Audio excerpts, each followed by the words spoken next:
안녕하세요. 카페 창업 이런 건 몰랐지의 크레이저 커피 대표 정기영입니다. 반갑습니다. 아, 사실 지금 그 금요일인데요. 저희가 지금 퇴근 시간이에요. 근데 직원들이 지금 퇴근 안 하고 저기서 지금 도시락 먹고 있어요. 지금 저는 사실 이게 누가 쳐다보고 있으면 굉장히 쑥스러워서 이거 잘 못하는데 저 앞에 자꾸 쳐다보고 있네요.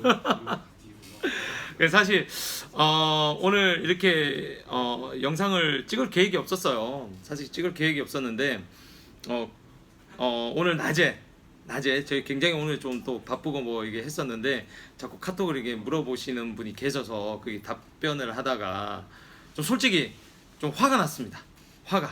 그냥 그분한테 화가 난 게 아니라 이 뭐라고 해야 되나, 그 프랜차이즈를 하시는데 그 프랜차이즈에서 뭐 인테리어 비용이 어떻게 나오고 사실 제가 머신이나 이런 게 너무 과해갖고 좀 답답해서 이게 우리 가맹점한테 주는 견적서를 보내드리고 이게 실제적으로 어느 정도 그 금액이니까 이걸로 맞춰서 그 좀 가격을 다운시켜서 좀 하라고 해서 가격을 많이 내고를 했대요. 그쪽은 할 말이 없죠. 명확하게 뭐가 나와 있으니까. 물론 하실 때 저희 이름을 밝히지 말고 이 견적서도 절대 보여주지 말고 하라고 했으니까 보여주진 않았겠죠.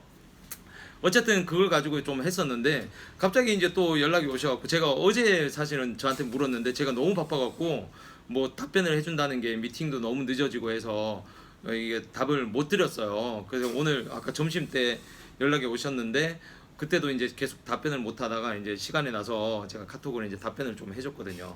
그래서 질문이 뭐였냐면요. 정말 너무 화났어요. 그게 일반 과세냐 관이 과세로 해야 되냐 어떤 걸로 해야 되냐고 이렇게 질문을 하더라고요. 저는 좀 굉장히 당황스러웠죠. 왜냐하면 프랜차이즈를 한다는 게 왜 하는 겁니까?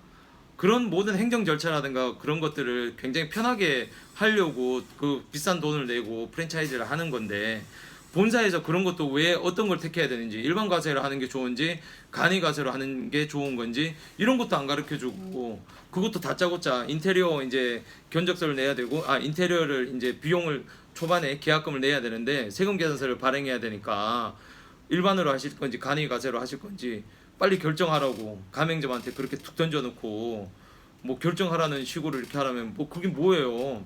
일반 과세로 하면 뭐가 편한지 간이 과세로 하면 뭐가 좋은 건지 이런 것들을 좀 설명을 해줘야 되는 게 프랜차이즈 본사 아닌가? 좀 화가 났어요. 그래도 제가 알기로는 우리나라에서 몇백 호점을 가진 프랜차이즈인데 그런 것들을 하는 것 자체가 저는 좀 말이 안 돼요. 그래서 어차피 사실은 제가 이 일반 과세자와 오늘 할 얘기죠, 간이 과세자에 대한 얘기를 좀 하려고 했는데 이런 사례가 있다는 거, 저는 좀 이런 프랜차이즈는 좀 안 했으면 좋겠어요. 사실 제가 냉정하게 그분한테도 얘기를 했거든요. 그 프랜차이즈 하지 말라고. 이미 올드하고 이미 좀 뭐라고 해야 되나, 내세우는 것 자체가 일단 고객들한테 하면 그곳, 제가 이름을 말씀을 못 드리겠죠. 그곳 하면 떠오르는 이미지가 없지 않느냐.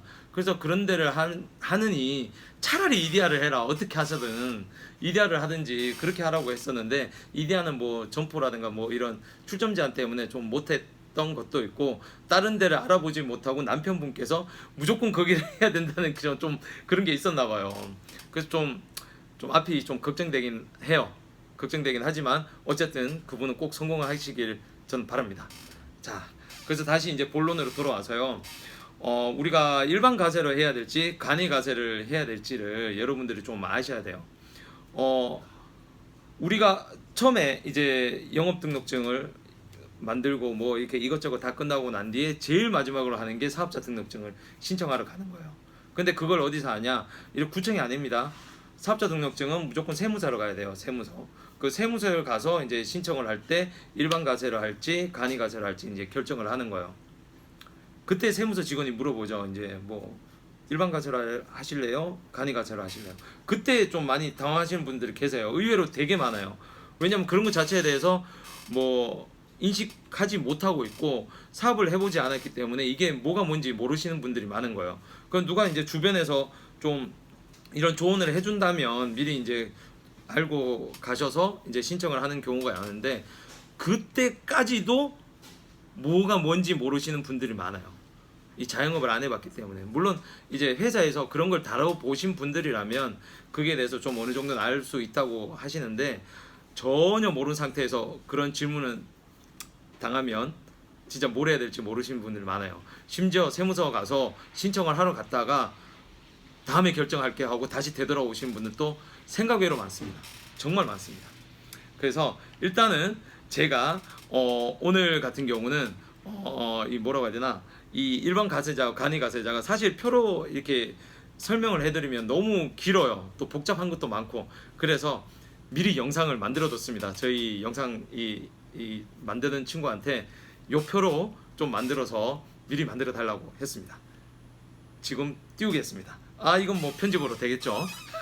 지금 편집으로 되겠지만 지금 제 머리 위로 이게 뜰 건데요. 좀 복잡한 듯 보이면서도 그렇게 복잡하지는 않아요. 그리고 실제적으로 사람들이 이제 많이 이제 간이 과세자는 세금이 면제된다고 생각을 해요. 그게 굉장히 좀 잘못된 생각이에요. 간이 가세는요, 부가가치세만 면제를 받을 뿐이지 일반 가세자나 간이 가세자나 모두 이 소득세, 종합소득세죠. 종합소득세는 무조건 부담을 해야 되는 겁니다. 그래서 뭐 이런 뭐 부가가치세 측면에서는 분명히 간이 가세자가 유리해요. 내질 않기 때문에. 그죠? 근데 일반 가세자 같은 경우는 10%의 세율을 적용받지만 간이 가세자는 그 내지 않는 게 아니라 작으면 0.5%에서 크게는 3%까지 부과를 하는 거거든요. 그래서 사실은 뭐 굉장히 부가가치세 면에서는 굉장히 도움이 되는 거죠. 그죠? 그리고 이제 매출액 기준이 일반 가세자에 비해서 뭐라 해야 되나, 간이 가세자에게 약간의 혜택을 준 것뿐이지 어쨌거나 간이 가세자 자체는 소득세를 내는 건 똑같아요. 일반 가세자나. 이거 정확하게 알아야 돼요. 부가가세만 세금 면제를 받는 거지, 이것 때문에 이런 생각, 즉 이제 잘못된 선입견 때문에 사람들이 이 세금 부분을 잘 챙기지 않아요. 간이가세를 신청하시는 분들이. 하지만 종합소득세 때는 그런 비용을 모두 챙겨야 되기 때문에 이거 나중에 막 버리고 이런 거 뭐 신경 안 쓰고 막 하다 보면 이거 예상치 못한 그런 금액이 지출될 수도 있습니다. 이거 진짜 잘못 아시면 안 돼요. 모든 세금이 지금 제가 이거 이 영상을 찍고 있는데 저희 직원이 지금 옷도 갈아입고 난리도 아니에요. 지금 밖에서 지금 뭐 웃는 소리도 들리시죠? 사실 이건 남들 앞에서 이게 방송하는 게 좀 이게 좀 저는 익숙치가 않아서, 그래서 맨날 아침 일찍 저희가 매장에서 찍거나 이렇게 이 사무실에서 다 퇴근할 때 찍거든요. 이거 되게 쑥스럽네요. 어쨌거나 다시 이제 되돌아오면 대부분의 사람들이 특히 엉터리 창업 컨설팅 하시는 분들이요, 처음에 무조건 간이 가세자가 좋다고 해요. 정말 대부분 그렇게 말을 하세요. 그래 부가세 이제 면제되는, 좀 적게 내는 것 때문에. 근데 저는 개인적으로는 일단 결론부터 말하면 저는 일반 가세자가 좀 더 좋다고 생각을 해요. 뭐 이것도 세금적인 부분에서 이게 꼼꼼하게 따지고 들어가면 이 케이스 바이 케이스지만 저는 이제 크게 봤을 때는 일반 가세자가 좀 더 낫다고 생각해요. 그래서 저는 그 일반 가세자가 좋다는 이유를 한 두 가지 정도만 들어볼게요. 그 두 가지 정도가, 처음에 이제 창업을 할 때 우리 특히 카페 같은 경우는 금액이 많이 크게 들잖아요. 첫째로 이제 커피 머신, 카페 장비 이런 것들이 최소 뭐 한 1,000만 원 넘어가죠. 뭐 적게 들면 1,000만 원 언더로 되지만 많이 하면 진짜 몇 천만 원이 들어가요. 고급 머신들 들어가거나 장비 자체가 뭐 평수가 큰 데라서 장비 자체를 많이 이제 갖고 들어가는 경우는 세금 계산서는 무조건 발행이 되잖아요. 그러다 보니까 큰 금액이 이제 발행이 되다 보니까 이 좀 뭐라 해야 되나, 비용 처리할 때 굉장히 큰 비용을 이제 처리를 할 수 있다는 거예요. 그리고 이 일반 가세자는 세금 계산서를 발급받고 바로 한 달 안에 이제 환급 신청을 하면, 조기 환급 신청이라고 그래요. 환급 신청을 하면 환급을 받을 수 있지만 간이 가세자는 세금 계산서를 발급받는다 해도 그걸 환급을 받지를 못해요. 이거 굉장히 큰 거예요. 예를 들어서 장비나 인테리어 합치면 뭐 많이 들어가면 6천만 원, 7천만 원 넘게 들어가는 경우도 있거든요. 뭐 1억 단위로도 들어갈 수도 있고요. 그거를 1억이면 1,000만 원으로 환급 받을 수 있는 거예요. 그 금액이 엄청 크잖아요. 간이 가세자는 1,000만 원 버리는 거예요. 그냥 버리는 거예요. 못 받아요. 근데 물론 이런 것들이 어떤 업체에서는 이제 부가세 이제 우리가 부가세를 발급 안 하는 거죠. 세금 계산서를 이제 발급을 안 하고 이제 한마디로 매출 누락을 시키는 거잖아요. 사실 이거는 저겁니다. 탈세예요, 탈세. 탈세하는 거예요. 그런 경우에는 사실 뭐 이 부가세 내지 않은 만큼 뭐 자기한테는 좋을 수도 있지만 정확하게 엄밀하게 얘기하면 그 부분은 사실은 좀 생각을 안 했으면 합니다. 세금 계산을 받았으면 거기에 대해서 세금 신고를 하고 환급을 받는 거. 그 일반 가세자는 가능하지만 뭐 간이 가세자는 좀 불가능하다는 거. 그 뭐 운 좋게 뭐 진짜 운 좋게 이거는 명확하게 제가 얘기합니다. 이건 탈세입니다. 매출 누락을 하는 곳에서 계산서를 안 받고 이렇게 장비를 설치하거나 인테리어를 해주는 곳에서는 이렇게 간이 가세자가 유리할 수도 있지만 일반 가세자한테는 이게 분명히 훨씬 이 세금 계산 발급됐을 때 훨씬 유리한 게 있습니다. 이게 첫 번째 이유고요.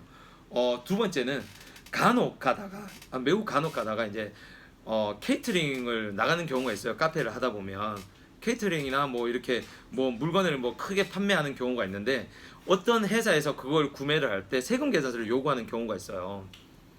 세금 계산서를 실제로 이제 비용을 처리를 했으니까 계산서를 요구하는 경우가 있는데 일반 가세자는 세금 계산서를 발행할 수 있습니다.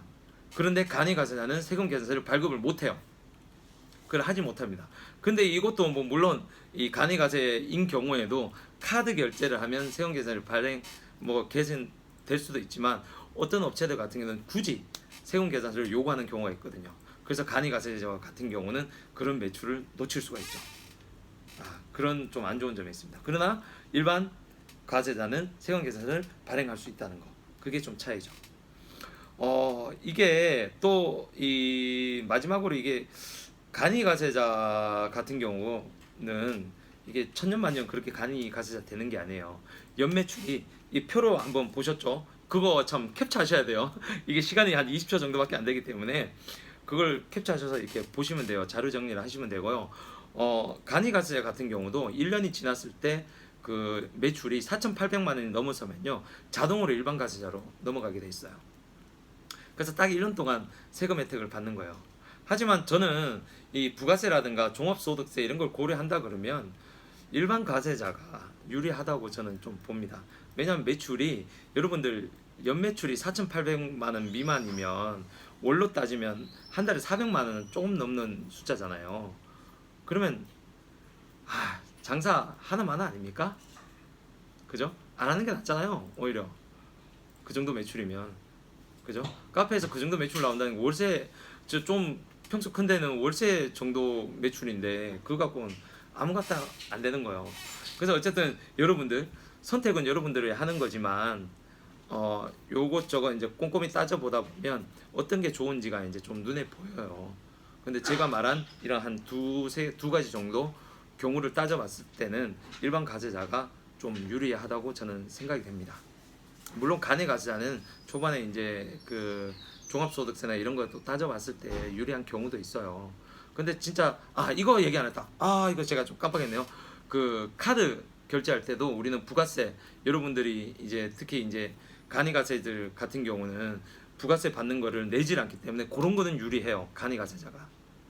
우리는 보통 일반 가세자 같은 경우는 카드 결제를 이렇게 받게 되면 10% 예전에 한번 말씀을 드렸죠.